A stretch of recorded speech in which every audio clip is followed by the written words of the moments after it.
اب یہاں پر میں وہ مسئلہ بھی تھوڑا سا کلیئر کر دوں اہل تشیع کے حوالے سے 2-3 منٹ میں، کہ اہل سنت اور اہل تشیع کی نماز میں بنیادی طور پر 4 جگہ پہ واضح فرق نظر آتا ہے، اور وہ بھی ایز سچ کوئی اتنا فرق نہیں کہ اس کو اختلاف کا باعث مانا جائے۔ پہلی بات یہ میں نے بتا دی کہ ان کا اور ہمارا اتفاق ہے کہ نبی صلی اللہ علیہ وسلم نماز شروع کرتے وقت رفع الیدین کرتے، رکوع میں جاتے وقت کرتے، رکوع سے اٹھتے وقت کرتے،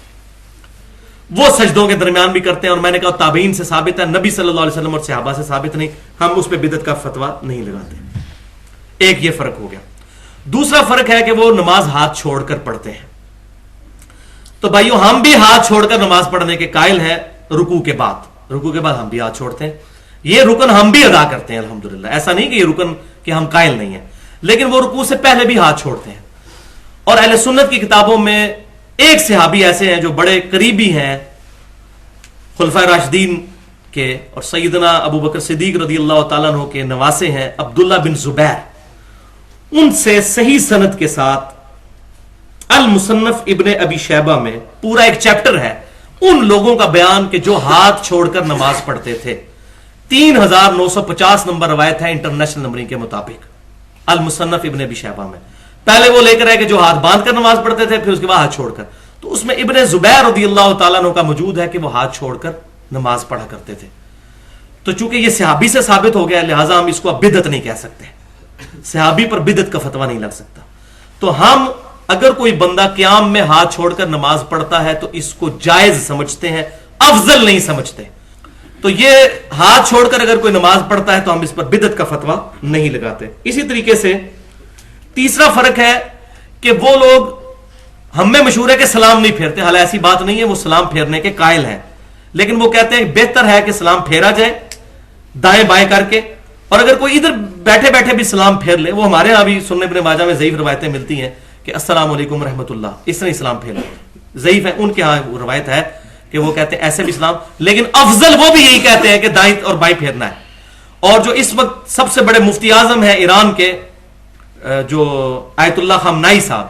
جو خمینی صاحب کے بعد، ان کو جس بندے نے خود نماز پڑھتے ہوئے دیکھا ہے، ثاقب اکبر صاحب، جو اس وقت اہل تشیع کی بڑی ڈومیننٹ پرسنالٹی ہیں اور وہاں سے کم یونیورسٹی سے پڑھ کے ہیں، وہ کہتے ہیں میں نے خود ان کو نماز پڑھتے دیکھا ہے، وہ سلام پھیرتے تھے۔ تو یہاں وہی بات ہے کہ ضد میں آ کے اہل تشیع نے سلام پھیرنا ہی چھوڑ دیا ہے، لیکن سلام پھیرتے ہیں، وہ نماز ہمارے نزدیک مکمل ہو جاتی ہے اگر کوئی یوں بھی السلام علیکم ورحمۃ اللہ کہتا ہے، کیونکہ نماز اس سے مکمل کرنی ہے، لیکن یہ پھر ایسے کرنا یہ سنت ہے، السلام علیکم کہنا ضروری ہے، تو وہ بھی کہتے ہیں۔ اور پھر وہ سجدوں میں رفع الیدین کرتے ہیں، تو میں نے کہا تابعین سے ثابت ہے، اور وہ سلام کے بعد 3 دفعہ ایسے کرتے ہیں،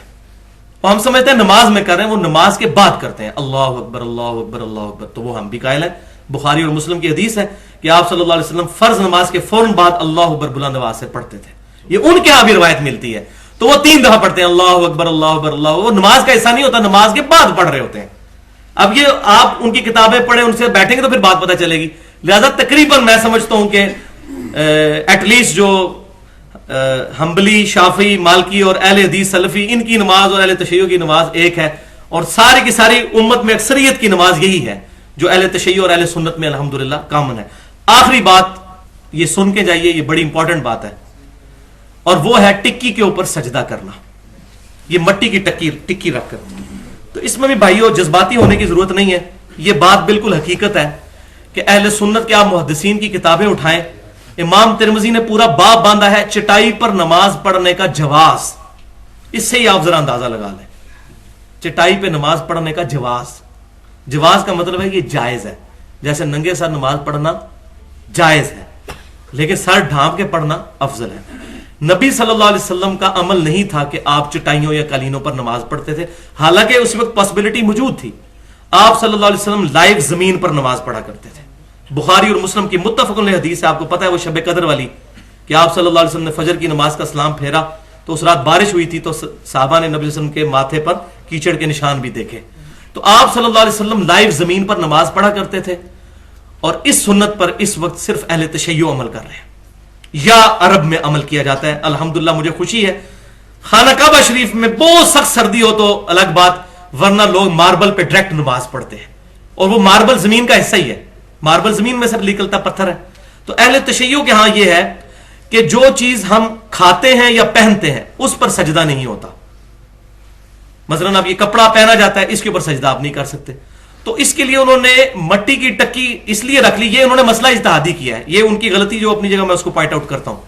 انہوں نے کہا چونکہ مٹی پر سجدہ ہونا چاہیے سنت ہے، یہ بات تو انہوں نے اچھی لی کہ سجدہ مٹی پر ہونا چاہیے، سنت یہی ہے. چٹائی پر بھی جائز ہے لیکن افضل یہی ہے کہ مٹی پر سجدہ. یہ وہ کربلا کی مٹی نہیں رکھی ہوتی انہوں نے،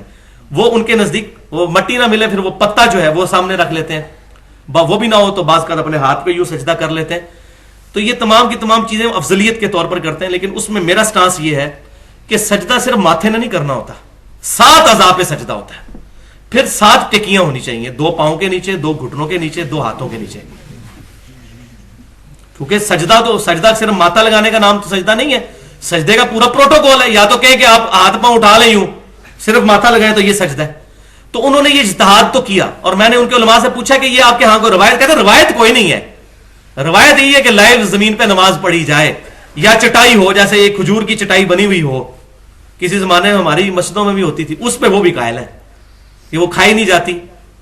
ٹھیک ہے، اور وہ نیچرل چیز ہے، اس کے اوپر وہ سجدے کے قائل ہے. کھجور کی چٹائی جو یہ ہمارے پھوڑ وغیرہ ہوا کرتے تھے تو اس پہ نماز پڑھی جائے. تو انہوں نے ٹکی والا جو مسئلہ ہے یہ اجتہادی اخذ کیا ہے. لیکن یہ اتنا بھی مسئلہ جو ہے وہ سیدھا نہیں ہے جس طرح ہم مذاق اڑا رہے ہوتے ہیں. تو بیسیکلی وہ افضلیت کو ٹارگٹ کر رہے ہوتے ہیں.